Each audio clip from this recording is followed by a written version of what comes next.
General students, welcome back to your social science class। बच्चों, मैंने अभी आपको कल की क्लास में बताया था, चैप्टर हम लोगों ने स्टार्ट किया था kingdoms, Kings and early Republic. तो हम लोगों ने उसमें पढ़ा था कि राजा कैसे बनते हैं, वेद्स कौन कौन से उस समय आए थे, वन सिस्टम क्या था, ठीक है, जनपदास क्या थे, महाजनपदास क्या थे।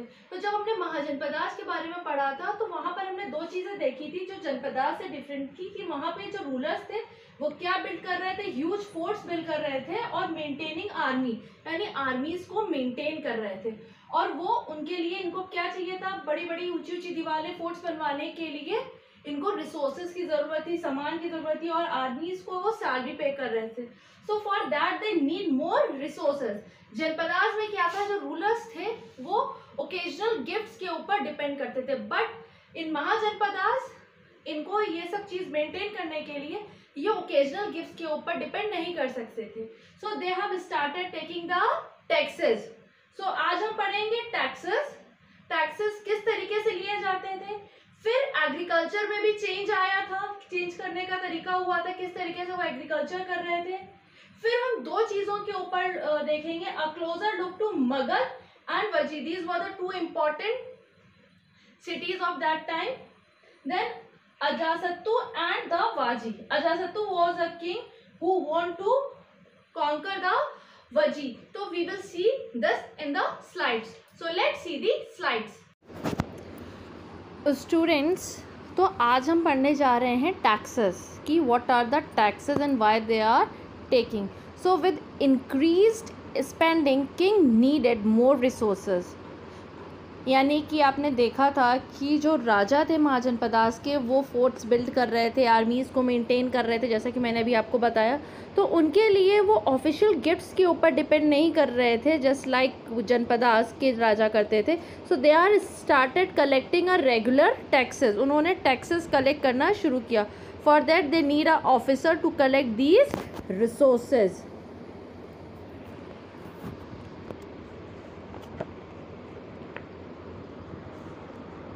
अब जनपदास और महाजनपदास में आपको डिफरेंस पता चल गया है कि इन जनपदास राजा जो थे वो ओकेजनल डिपेंड्स के ऊपर डिपेंड कर रहे थे, जो लोग ला करके देते थे। लेकिन जो महाजनपदास थे वहाँ पर राजाओं ने क्या किया, they are started collecting the regular taxes. Now tax list, उनका टैक्स लेने का जो तरीका था वो क्या था। So they are the taxes on the crops were the most important. क्यों? क्योंकि यहाँ पर जो पीपल्स थे वो ज़्यादातर फार्मर्स थे। So usually tax was fixed at 1/6 of what was produce. जो भी प्रोड्यूस होता था उसका 1/6 उनको एज अ टैक्स देना पड़ता था। सो दिस वॉज कॉल्ड भाग और अ शेयर। इसको भाग और शेयर भी कहा जाता है। There were taxes on the craft person as well. These could have been in the form of labor. For example, a weaver or a smith may have had to work for the king for one day.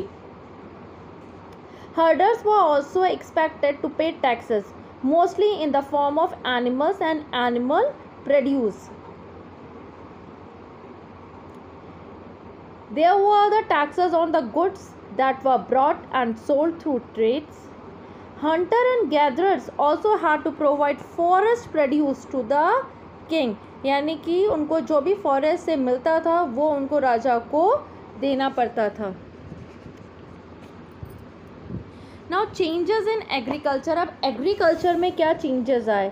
सो उस time पर दो बहुत important major changes हुए थे उस time पे। The first one is the growing use of iron plug share, यानी कि वहाँ पर अब आयरन प्लग का यूज़ किया जाने लगा।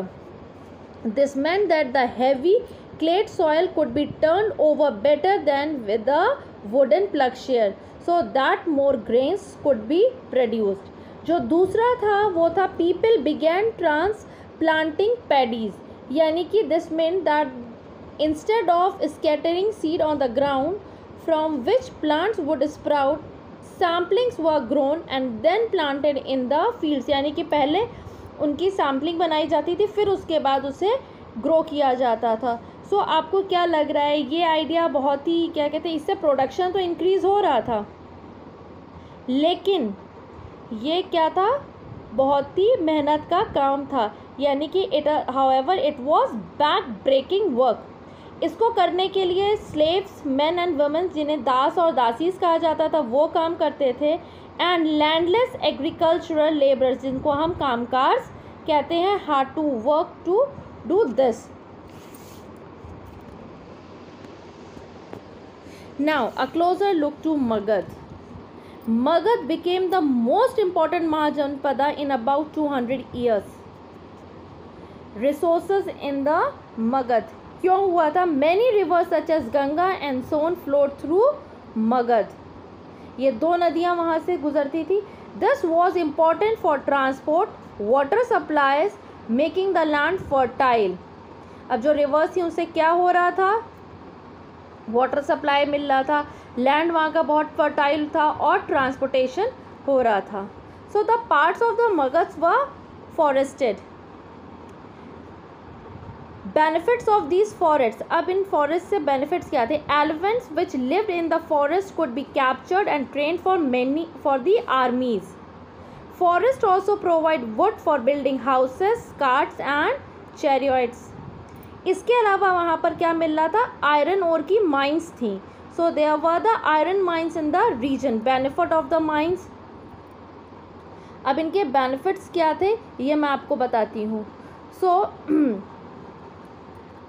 That could be tap to make strong tools and weapons. अब इन जो आयरन ओर की जो माइंस थी इनसे क्या बन रहे थे? स्ट्रॉन्ग टूल्स और वेपन्स बनाए जा रहे थे. Now rulers of Magadh. Magad had two very powerful rulers, Bimbisara and Ajasatru. They used all possible means to conquer other Janpadas. Mahapadman Nanda was another important ruler. He extended his control up to the northwest part of the subcontinent. राजगीरा, ये जो कि present day की राजगिरी है in the Bihar, was the capital of Magadh for several years. बाद में मगध की capital Pataliputra हो गई जो कि प्रेजेंट टाइम में पटना के नाम से हम जानते हैं. अब अलेक्जेंडर द ग्रेट के बारे में हम पढ़ते हैं कि वो जब मगध आया तो वहाँ पर क्या हुआ. More than 2300 years ago there was a ruler in Macedonia in Europe named Alexander. He wanted to become world conqueror. Of course, he did not conquer the world, but did conquer the part of the Egypt and West Asia and came to the Indian subcontinent, reaching up to the bank of the Beas. When he wanted to march further eastward, his soldier refused. उसके soldier ने refuse कर दिया. They were scared as they had heard that the ruler of India had vast armies of foot soldiers, chariots and elephants. Now, अब हम आपको बताते हैं वज्जी के बारे में. जैसे कि मगध पावरफुल किंगडम था, ऐसे ही Vajji with its capital at Vaishali was under a different form of government known as Gan और संघ. जैसे कि मगध पावरफुल किंगडम था, इसी तरीके से वज्जी की कैपिटल वैशाली भी, वहाँ पर भी डिफरेंट फॉर्म के गवर्नमेंट फॉर्म हो रहा था. In a gana or a sangha there were not one but many rulers.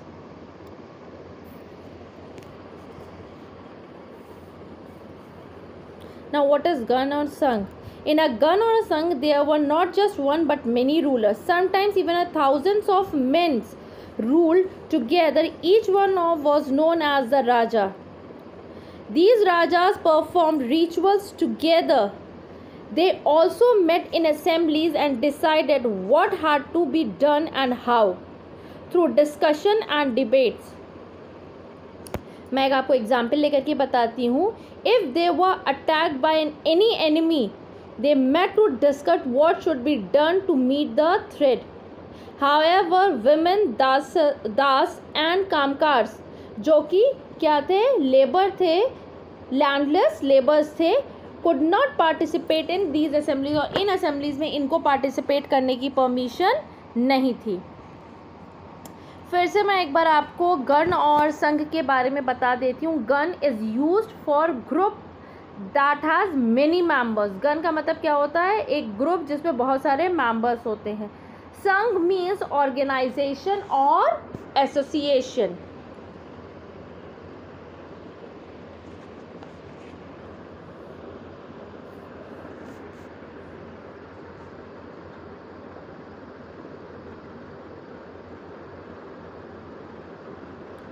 Both Buddha and Mahavir belong to Gan or Sangh.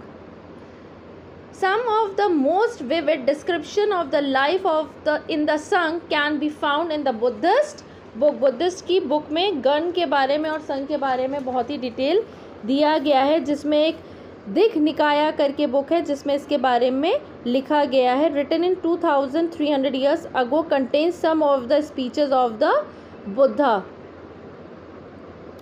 Now अब मैं आपको बताऊंगी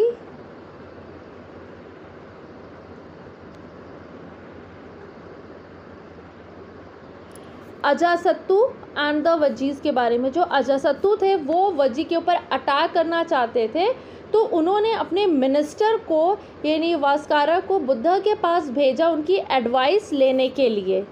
तो बुद्धा ने वजी के जो काम करने का तरीका था उन्होंने पूछा। Buddha asked whether the Vajji met frequently in full assemblies. When he heard that they did, he replied the Vajji would continue to prosperous as long as. तो बुद्धा ने पूछा उनके मिनिस्टर से, क्या वज्जी में आज भी फ्रीक्वेंटली असेंबलीज हो रही हैं जिसमें सब लोग अपनी राय दे रहे हैं? तो उनके मिनिस्टर ने कहा यस। तो गौतम बुद्ध ने कहा तो फिर वज्जी की प्रॉस्परस और उसकी प्रोग्रेस को कोई नहीं रोक सकता है। They had given few points. They held full and frequent public assemblies. They met and acted together. They followed established rules. उन्होंने बताया कि अगर ऐसा हो रहा है तो इसका मतलब वो बराबर एक दूसरे से मिल रहे हैं, पब्लिक असेंबलीज में कोई भी एक्शन कर रहे हैं तो सबकी सलाह ले रहे हैं, जो भी रूल बनाया जा रहा है उसको फॉलो कर रहे हैं, एंड वो अपने एल्डर्स को रिस्पेक्ट दे रहे हैं, सपोर्ट कर रहे हैं, उनकी बात सुन रहे हैं। Vajji women's were not held by the force or capture, और वो वहाँ पर औरतों के ऊपर कोई भी ज़बरदस्ती या फोर्सफुलनेस वाला काम नहीं होता था। जो श्रीन्स थी वहाँ की लोकल श्रीन्स जिन्हें चितायास कहे जाते थे, वह मेंटेन, उनको बराबर मेंटेन किया जा रहा था। विलेज और टाउन्स दोनों में जो भी किसी भी धर्म के अगर सेंट हैं, wise saints who follow different beliefs were respected and allowed to enter and leave the country freely. और उनके राज्य में किसी भी धर्म के कोई भी साधु आते थे तो उनको रिस्पेक्ट दिया जाता था और उनको फ्रीडम थी कि वो जब चाहे तब वहाँ पर आएँ और जब चाहे वो वहाँ से जा सकते हैं।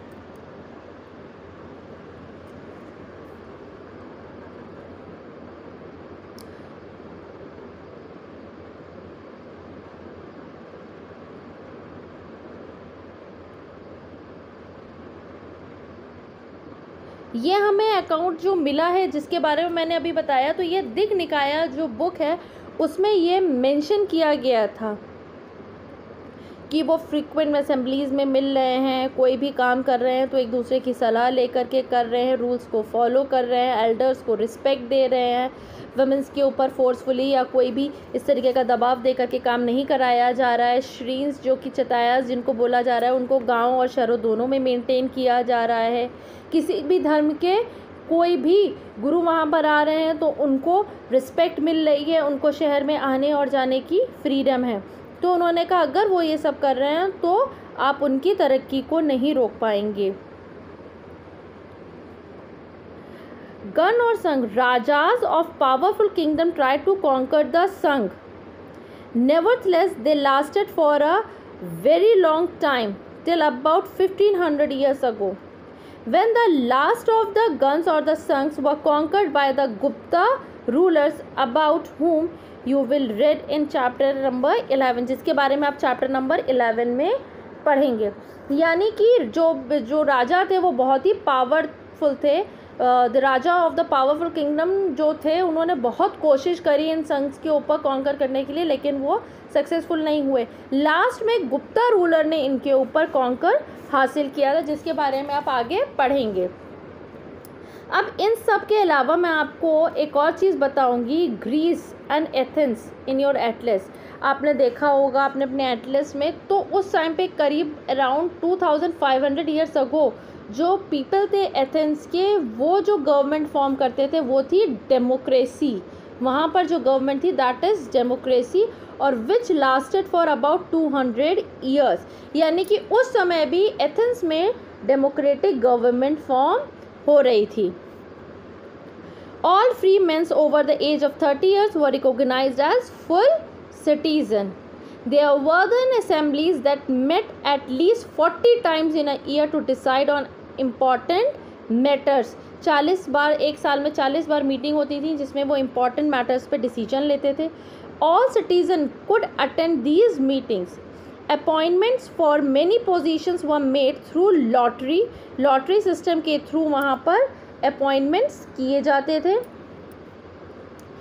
All those who wanted to choose gave in their names and then some were selected through lottery। और जिनको भी वहाँ पर अपना पोजीशन लेनी थी, अपॉइंटमेंट कराने थे, तो वहाँ पे लॉटरी सिस्टम के थ्रू होता था। अपना नाम दिया जाता था कि आप किस पोजीशन पे काम करना चाहते हैं, फिर लॉटरी के थ्रू वहाँ पर नेम निकलते थे।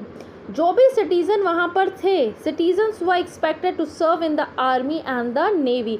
आर्मी और नेवी में उनको जो सिटीज़न थे उनसे एक्सपेक्ट किया जाता था कि वो उसमें सर्व करें। But women's were not considered citizens and also many foreigners who lived and worked in Athens as merchants and craft person did not have the right as a citizen। Women's merchants, craft person जो भी foreigners थे उनको right नहीं था citizens का। Besides, there were the several thousand of slaves in the Athens who worked in mines, fields, household and workshop। They too were not treated as citizen, और उनको भी as a citizen नहीं समझा जाता था। यानी कि जो slaves थे, वुमेन्स थी या foreigners थे, they were not expected as a citizen। और बाकी जो भी citizen थे उनसे expect किया जाता था कि वो नेवी या आर्मी में अपनी सर्विसेज देंगे, ये एक्सपेक्ट किया जाता था उनसे। Today's topic is clear to all of you. If you have any query, you can ask me. So till now, stay home, stay safe. Thank you, class.